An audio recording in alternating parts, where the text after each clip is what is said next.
Eğer ağzınızda implant dişiniz varsa bu videoyu mutlaka sona kadar izleyin. Çünkü konuşacağım mevzu periimplantit, implantınızı yitirmeye sebep olabilen en büyük problemlerden biridir. Periimplantit nedir? Periimplantit, implantın yerleştirildiği bölgede, diş etinde ve sümük toxumasında yaranmış iltihaptır. Ve bu iltihap en esası çene kemiğin erimesine ve implantı yitirmenize sebep olabilir.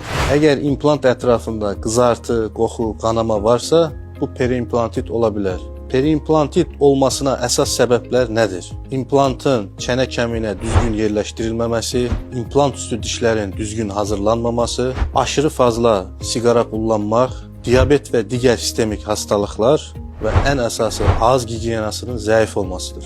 Periimplantit olmaması için ne etmeliyiz? İmplant yapımı sonrası müntəzəm olaraq stomatoloji müayinələrdən geçmeli, ağız içi gigiyenasına ciddi əməl etmeli, çalıştığımız kadar sigaradan uzak durmalı ve en esası doktorumuzun verdiği talimatlara ciddi şekilde əməl etmeli.